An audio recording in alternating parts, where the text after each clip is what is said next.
Australia has led the world in ensuring that all its citizens aged 18 years and over actively participate in how their country is governed by voting in elections. However, the representative democracy we sometimes take for granted was fought for and won by committed men and women who each played a part in the history of Australia.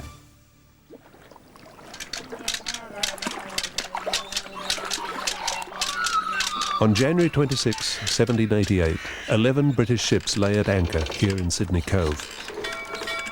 The convicts on board gazed at the densely wooded foreshore. This land was to be their prison. No walls, no bars, just harsh, unknown bush. A settlement was established here, and it was ruled by a governor appointed by the British government. He had almost total power over the new colony. After years of hardship and near starvation, the colony of New South Wales prospered and began to attract free settlers. Some brought with them the idea that citizens should have a say in choosing people to represent them in government. Finally, in 1842, a select group of citizens was granted the right to elect 2/3 of the representatives to the colony's Legislative Council. Before 1842, the governor alone had chosen the entire council. See this? Orders from London. They say the governor chooses 1/3 of the people in the Legislative Council. The remaining 2/3 are to be elected. I can't imagine letting ordinary people vote. At that time, only wealthy men with land were allowed to vote. It was called a qualified vote. If you didn't own land or have a certain amount of money, or if you were a woman, you simply didn't qualify. Now that a select few can vote, soon they'll all be demanding it. And next, they'll want a say in choosing all their representatives. Oh, it makes me wonder, will they ever be able to govern themselves? Over time, new settlements were established and all the Australian colonies progressed.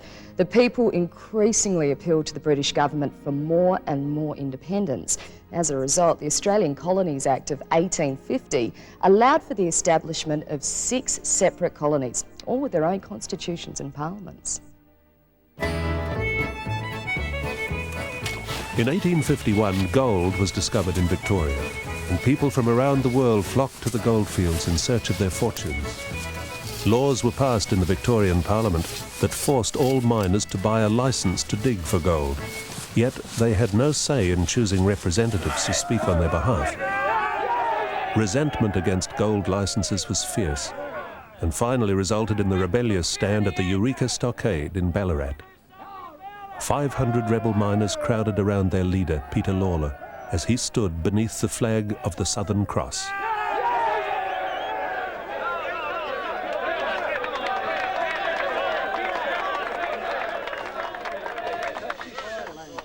The time has come for us to end the tyranny on the goldfields.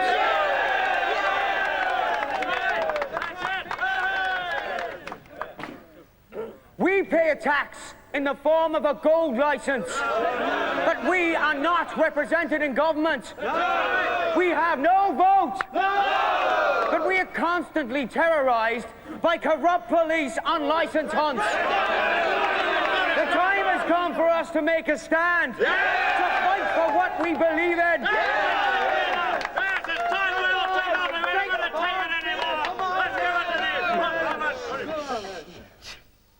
We swear by the Southern Cross to stand truly by each other and fight to defend our rights and our liberties.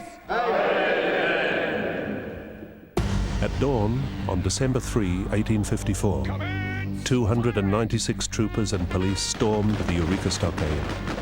22 miners and 4 soldiers are known to have died. Soon after, the gold licenses were abolished, and in due course, some of the miners' other demands were met, including the right to vote. However, it was South Australia in 1856, followed by Victoria in 1857, that led the world by granting the vote to male residents 21 years and over. Known as male suffrage, it meant men no longer had to be wealthy or own land to vote. Suffrage simply means the right to vote, and the word was extended to suffragette, a name given to women who campaigned for the vote for females. The right for men to vote had been accepted, but voting had to be done in public, making it possible for people to be intimidated by others and be told how to vote. Consequently, a law was passed in the Victorian Parliament to allow people to vote in private. It was called the secret ballot. The bill was introduced by Henry Samuel Chapman.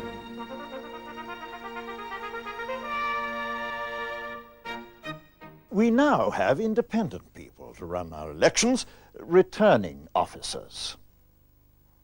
Their job is to make sure elections are run fairly and that voters can have their say in secret. Without fair and proper process, elections could be a joke. Now, by far the most important changes I suggested were to allow people to vote in private, a secret ballot, and then for voters to place their ballot papers in a sealed box. Despite the advances in representative democracy in the colonies, women were still excluded from voting.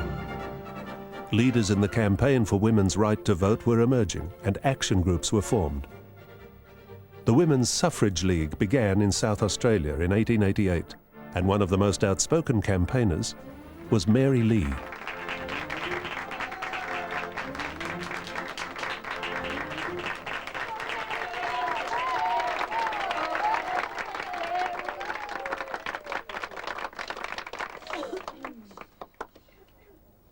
They say women are unfit to vote.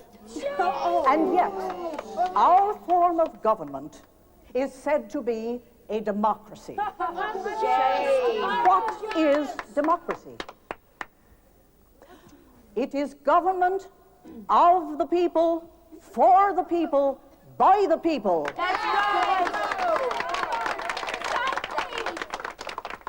How can government of men, for men, by men, be a democracy?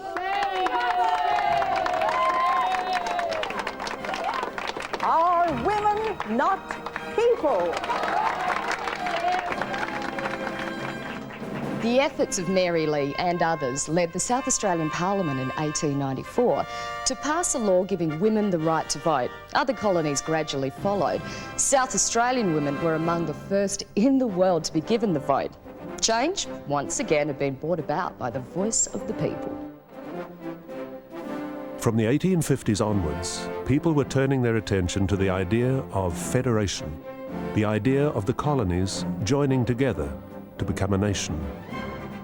It was a slow process, but eventually, in the late 1890s, the people in the colonies voted in 2 referendums to accept the Australian Constitution. Voting was not compulsory. Not everyone was eligible to vote, and many chose not to vote. The referendums were passed nevertheless, and on the 1st of January 1901, a new nation, Australia, was born. The colonies all celebrated as they became the 6 new states of the Commonwealth of Australia under the Constitution. The Constitution is the fundamental law that sets out how the country is governed, and it can only be altered by a vote of the Australian people in a referendum. In referendums, citizens vote yes or no to constitutional change, and the government must do what the majority of the voters say. No politician, no government, no Governor-General can change our Constitution. Only the Australian people can do that. In 1902, the Commonwealth Franchise Act granted the right to vote in federal elections to most male and female residents 21 years or over. But no Aboriginal person of Australia, Asia, Africa, or the Pacific Islands, except New Zealand, was allowed to enrol. Not only were Aboriginal and Torres Strait Islander people not allowed to enrol to vote, they weren't even included in the census used to count the Australian population. It wasn't until 1967 that a referendum was held to alter the Constitution and enable them to be counted in the national census and to allow the Commonwealth Parliament to make laws on their behalf. It was the referendum with the highest number of yes votes ever and was an important sign of recognition for people striving for full voting rights. Before 1962, only a small number of Aboriginal and Torres Strait Islander people in some colonies and later in some states had been given the right to vote, but most could not. The right to enrol and to vote in federal elections to all Aboriginal and Torres Strait Islander people was granted in 1962 and made compulsory in 1984. During the 1960s and 70s, there was a worldwide trend towards lowering the voting age. By 1973, 53 countries had adopted a franchise age of less than 21 years. In Britain, Canada, America and Germany, the voting age was 18. In Australia, the campaign to lower the voting age from 21 years to 18 years grew stronger. At that time, some 18-year-olds were paying taxes, driving cars, marrying without parental consent, and fighting in the war in Vietnam, but they could not vote in federal elections. In 1973, the Federal Parliament amended the Commonwealth Electoral Act to lower the voting age for federal elections to 18 years or over. When I governed the colony of New South Wales many years ago, I had no idea how great a democracy Australia would become. I mean, it's easy to forget how considerable Australia's achievements have been, how exceptional among the nations of the world our democracy is. Our Australian democracy has changed with only slight upheaval compared with many other nations. Today, some people around the world are still fighting for the democratic rights that we take for granted. The democratic history of Australia is filled with people from many countries and many cultures who were prepared to make sacrifices for the democracy that we have inherited. Each of them helped more people gain a voice in the way Australia is governed.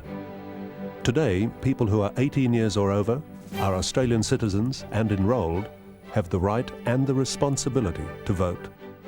Voting has been compulsory in Australia since 1924, and it is also compulsory to enrol. Young people can enrol when they are 17, so they're eligible to vote in the first election held after their 18th birthday. Enrolment forms are available from any post office, Electoral Commission office, or can be downloaded from the Australian Electoral Commission's website. The Australian Electoral Commission is an independent body that helps you have your say. It also helps the citizens of other nations to develop electoral systems that enable them to vote for governments of their choice. Having your say and taking part in your democracy doesn't mean just walking into a polling place to vote. It means participating in the whole process of democratic decision-making. Taking part means telling your representatives when they're doing something that you like. And it also means speaking out when they do something you don't like. These are not only your rights as a citizen, they're your responsibilities. Like enrolling and voting, they're powerful ways in which you can have your say. We, the Australian people, using one of the most democratic electoral processes in the world, elect representatives to two houses of the Commonwealth Parliament, the House of Representatives and the Senate. No democracy is perfect, but how successful ours is depends on the active participation of the Australian people. Our democracy can only be as good as you make it.